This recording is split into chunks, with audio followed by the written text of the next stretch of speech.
Hey, what do you think is the worst song that you still have to hear from time to time? I'll start. Waka Waka, This One's for Africa by Shakira.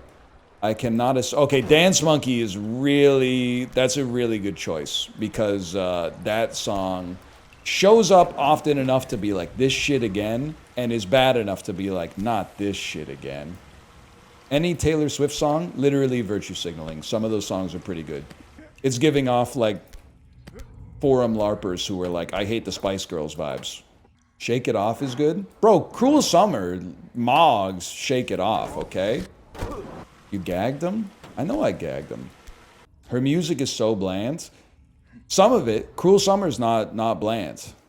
I'm sorry, I can't believe I have to, I'm the Taylor Swift defender, but like, she's got some good songs, man. Major L on this one. I mean, you're not a free thinker, and that's fine. Sometimes being a free thinker is acknowledging that the world's most popular pop star has some songs that are actually, like, pretty good. Instead of just being like, no, they all suck because she's the most popular pop star in the world. Like, it's just the price you pay sometimes. Do you personally like it, though, or are you just rating it? What's this goalpost moving? Would I put the Taylor Swift song on the Peloton playlist? None of them that I've heard. No. That's a bar that isn't cleared by almost anything that's presently like on the radio. If I say that her music isn't good, I have to say that all music that has come out in the last like 5 years that I've heard is bad, which can't be true. There's some good stuff in there. Billion Koyangi, that's a pretty good one. Weekend is just as popular, but he mogs her. Okay, but that wasn't the question. The question is, what's the like worst song that you hear and you're like, not this shit again? And I named the worst song of all time, Waka Waka, This Time for Africa. And now you're saying Taylor Swift isn't as good as The Weeknd. Who gives a fuck? That has nothing to do with the conversation. I didn't bring up The Weeknd at all. There's no Weeknd songs on the playlist either. I don't give a fuck about him. Look at how far you moved the goalposts in like 5 sentences. Now, I would take The Weeknd any day of the week over Waka Waka, This Time for Africa. That's should go without saying. I shouldn't even need to say that explicitly, but you're not on point with Waka Waka. Quick question, how old were you when Waka Waka came out? If the answer is like under 21, shut up. Because your opinion, I'm arguing with a 11-year-old's opinion. Your opinion on that song calcified when you were still eating Elmer's glue, when 50% of your diet was glue.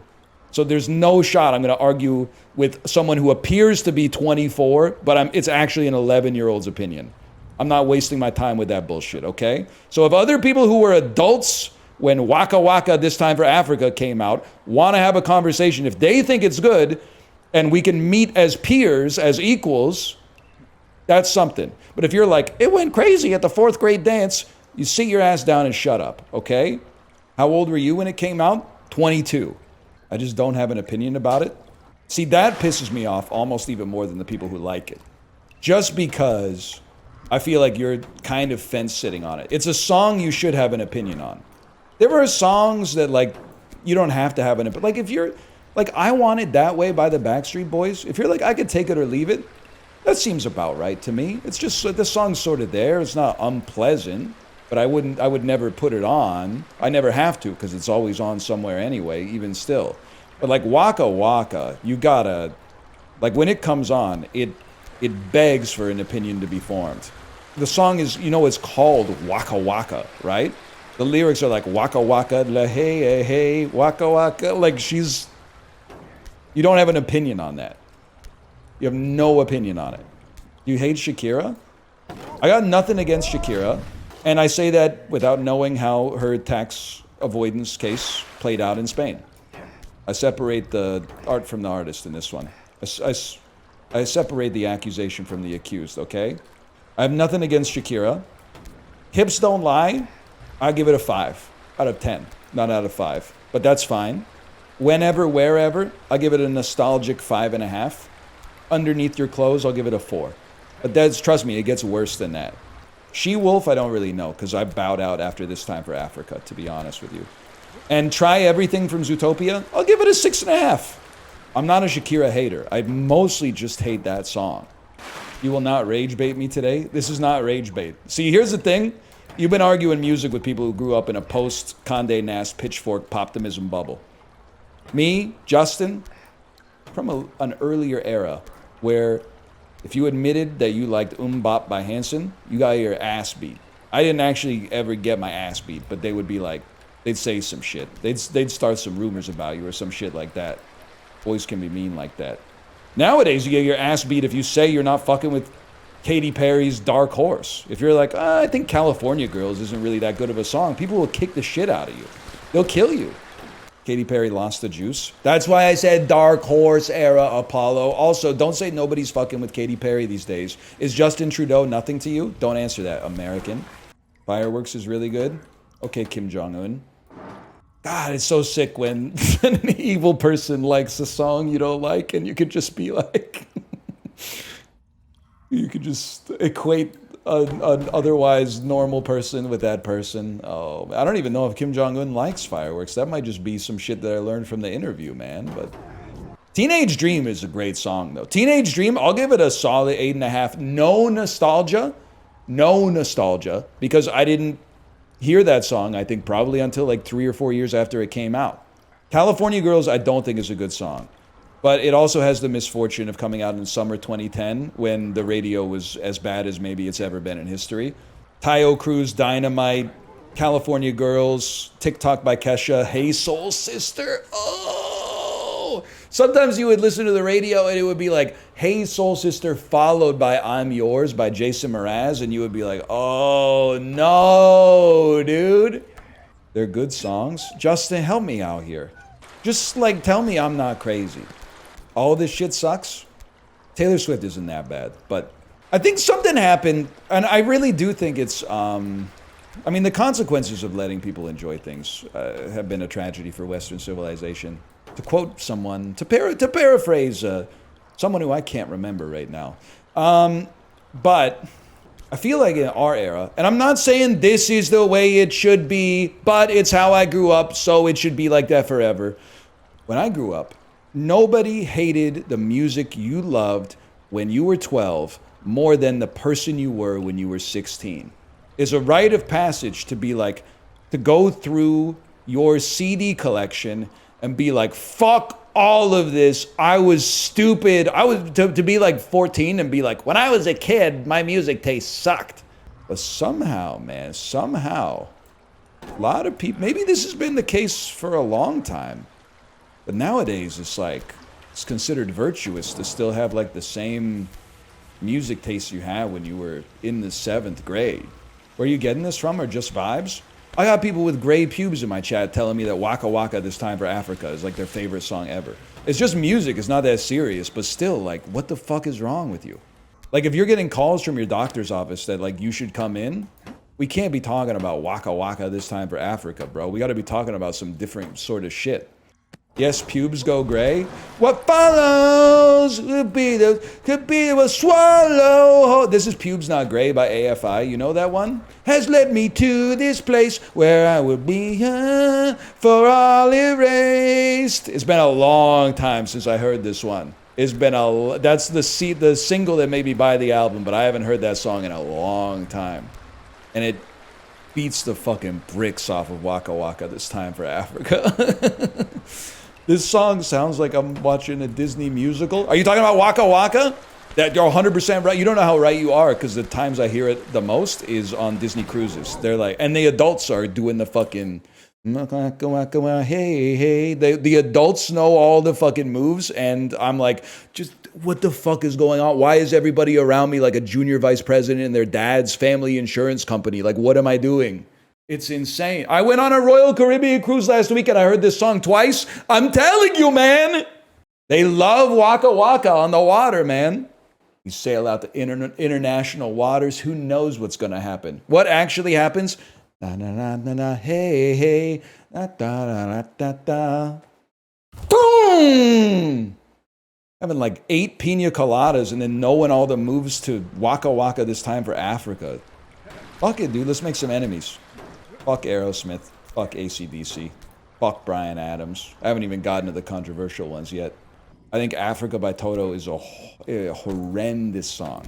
And part of the reason I hate it is because Weezer covered it, which is not Toto's fault, but it does make an impact. Why do you dislike Queen? It's not 100% their fault. Their most it's a rare situation for a band. Their most popular songs are their worst songs.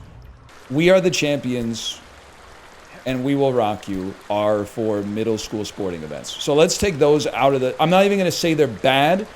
They're not music, so I'm going to take them out of the equation to be charitable to Queen.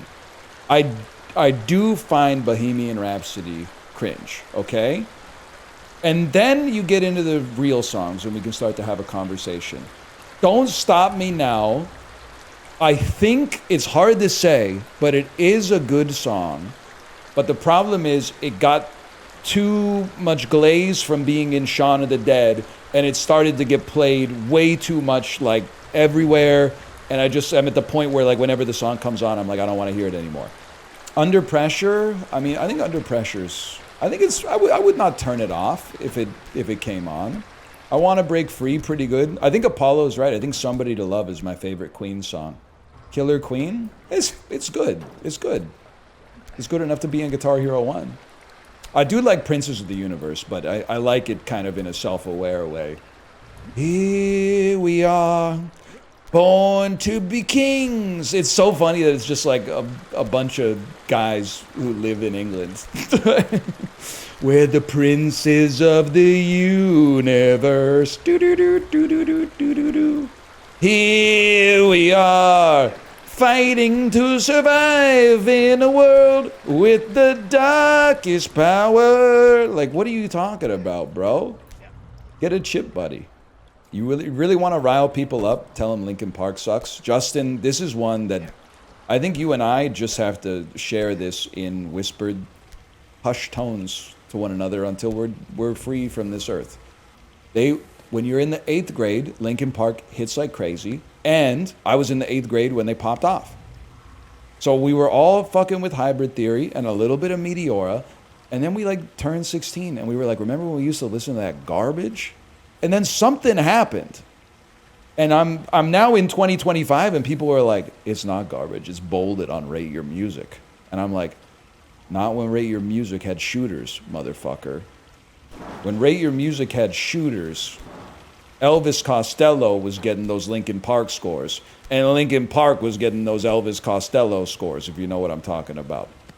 It's not bolded on Rate Your Music. Okay, but I go check. I guarantee they have some bolded tracks. If something like Numb is bolded on Rate Your Music, I mean, I'm entering the side of the culture war, on whatever side doesn't have Linkin Park. Both sides have Linkin Park. I'm opening up a third frontier on the culture war.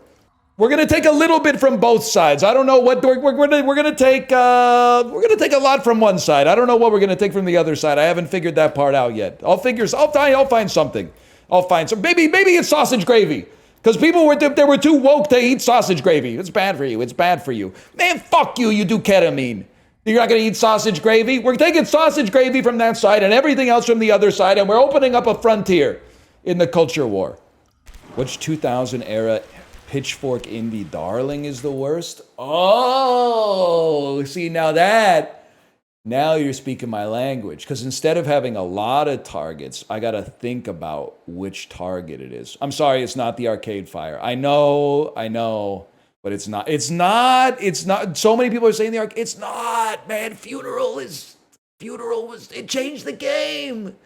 Funeral changed the game, man. It's not Animal Collective. Oh my God. What is wrong with you? The Unicorns might be up there, and I have some love for the Unicorns, but the Unicorns might be up there. But the Unicorns are like, they have one album. It's not Vampire Weekend. Vampire Weekend is so good. They're so ass. They're literally not. And it's people are saying Death Cab. It's not Death Cab because they gave Transatlanticism a 6.8. It's you motherfuckers who have dredged it up, and now you're talking like Transatlanticism is like, oh, it's up there with fucking Beethoven's 8th. No, it's not, bro. It's a 6.8. Ariel Pink might be the answer. Okay, now now we can come to a consensus without hurting any feelings. Okay, yeah. But still, Round and Round's pretty good, I'm sorry to say. Na na na na. Na na na na. No, that album's pretty good. I'm sorry, I can't co-sign that album either. No one's saying Destroyer. Oh, dude, Destroyer's still anointed. He reinvents himself with like every 2 albums, and people love it. Pixies albums that aren't Doolittle. Surfer Rose is still really good. I was gonna say pretty good, but then I thought about it and I was like, nah, man, Surfer Rose is still really good. Now, don't say some stupid shit like it's better than Doolittle. Someone's gonna type that shit, and I'm gonna be pissed off. Clap your hands, say yeah. Okay, so the first album, the self-titled, got like a 9.1, but they weren't fucking with the second album. I don't think that makes them Pitchfork darlings. And I think the self-titled, Clap Your Hands, Say Yeah, is still really good. I mean, maybe they overrated it a little bit, but I wouldn't be too upset about that. Wolf Parade, wrong. Wolf Parade's good. I love that you know the numbers. Oh, dude, yeah, it might be the Decemberists, right. I forgot. I don't know. I have my Decemberist phase, but I can't get down with it. It's like, what if Ben Gibbard was like really into like the Civil War? That might be Titus. No, Titus Andronicus hits a little harder. Actually, I'll hit you with one, and this is real, and it's hard for me to say because they're actually associated with Vancouver. Every time, and I have some of their songs on the Peloton playlist, every time I hear the New Pornographers, I'm like, is this actually good? Or did they just trick me into believing that this was good in like 2005, and now it's like stuck in my brain as if it's good? So whenever I listen to it, I'm like, I'm not sure this is actually like that. Like there's Letter to an Occupant is really good. But then like most of the New Pornographer stuff that I listened to came from Twin Cinema, and the one that came at Challengers maybe is the one that came after that. And almost all of the songs, and this is not to say fuck A.C. Newman or Neko Case or whatever, but almost all the songs that I like the most from the New Pornographers come from Destroyer. So I'm like, maybe I just like Destroyer, man. Owen Pallett, huge fan. Whether he's pooing clouds or like killing Sephiroth. Saw him live, it was crazy. I've seen like 8 concerts in my entire life, and Owen Pallett was one of them. You won't believe this. I saw him live too. It was the dude got best new music. Maybe it was like an 8.0, no best new music. But either way, dude got anointed by Pitchfork. 3 weeks later, I saw him at a church in Kingston, Ontario, with like 80 people in the pews. It's like, what the? Nobody's heard of this fella. Nobody checks out the Polaris Prize shortlist.